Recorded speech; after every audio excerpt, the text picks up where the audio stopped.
I don't know if I should laugh or just be amazed.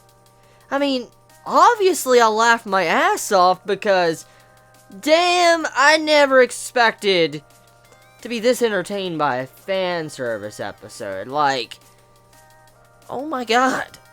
It wasn't just a fan service, but the way it was done was... It's something I don't see often. The way it was done, it's just... I haven't seen that a lot, and the overall way it was executed was like, damn! Like, the episode, you know the episode's gonna be a fan service episode because you see tits just jiggling all over the place. You just see the boobs boinging and all that, and you're like, okay, obviously this is gonna be some fan service. And then, of course, the episode led to that, and then the fan service we got with the succubus house, or succubi or whatever, oh my god. They pretty much weren't wearing clothes. Like, that's, yeah.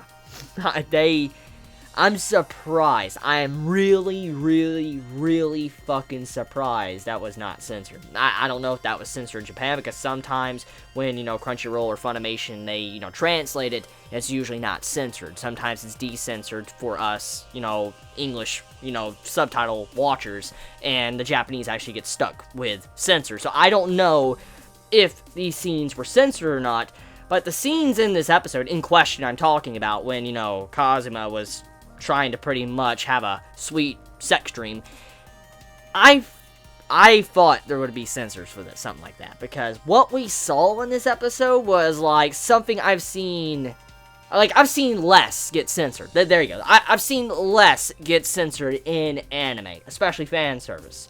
And seeing what I saw in this episode, I am so fucking surprised. Now, I'm not saying I wanted it to be censored. Oh, no. I'm against censorship. But I will say this, however. I'm just surprised. I'm really surprised that it wasn't censored, because I know how Japan is. They usually censor a lot of stuff, and then, they decensor it for the BD DVDs, and then that's kind of where they make the money, because people want to see everything, and they don't want to see the censors.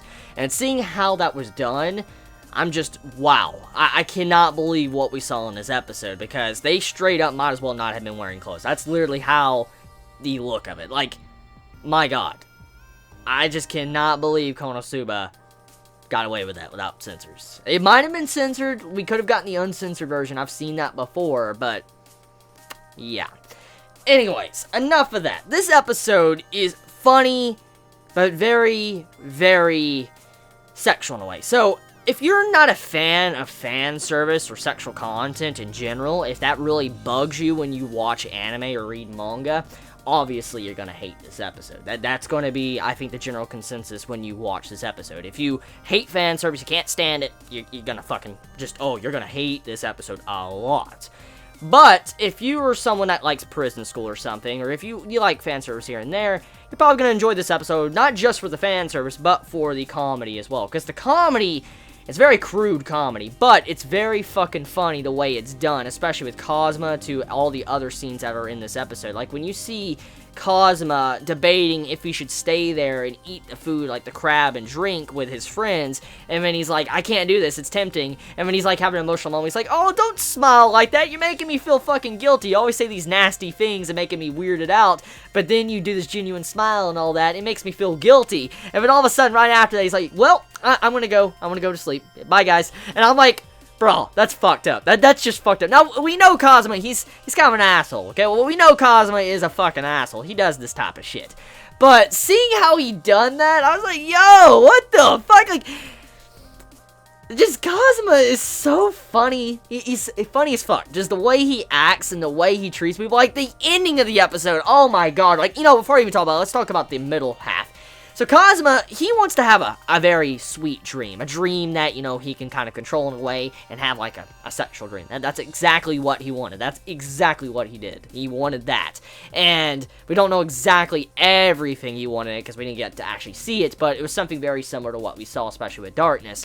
And the Darkness fan service, is pretty funny, because seeing Darkness getting all shy and embarrassed and acting like she did, it was a different side of her we have not seen before, and it's something I really enjoy with characters like that. Like, characters have this, like, super M side to them, but then they break down and they're no longer kind of like an M, they kind of get very shy and embarrassed, they don't want to be around.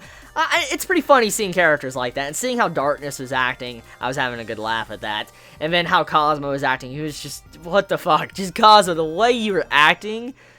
Oh my god. Oh my god, if some harem main male characters could learn something from you. My god, like, seriously. So, after all of that happened with, you know, the succubus fucking up, and then, you know, getting to see Cosmo get the shit beat out of him, and we see how he was protecting this demon girl, and then we move over to the ending. The ending, oh god, that finished me off. That definitely finished me off with laughing. Because, when you see the scene to where freaking Cosmo does all this dirty shit to Darkness, and we know that it's not a dream. Like, you kind of already kind of assume when it starts that it's not really a dream, because that's kind of something the series might do, and then when you actually really find out it's not a dream, and he's been faking it this entire time, and when he gets the situation at the end where he acted like he was mind controlled, like he's like, that's the story I'm going with. He was faking that he was getting mind controlled and told everybody about this so he can get away with what he did. That is a asshole move, but I like that. That's funny. That's very funny seeing a character act like that. It's just so different from the normal MCs I see from series, and seeing how he acted like that, and then how he's like, that's the story I'm going with. Yeah, it's too good. It was too good. It was a great episode. It was a great comedy, and honestly, it's not gonna be for everyone, because the humor of it, the sexual humor, is not going to meet everybody's taste, but I'm easily entertained by comedy, and that type of comedy, which I haven't seen a lot, obviously got my attention, because if you don't see the same comedy over and over, usually you can kind of get into it, and I haven't seen this comedy over and over, so obviously I might enjoy it. So yeah, let me know your thoughts in the comments below. You all have a wonderful day or night wherever you live. Please be safe. Chibi.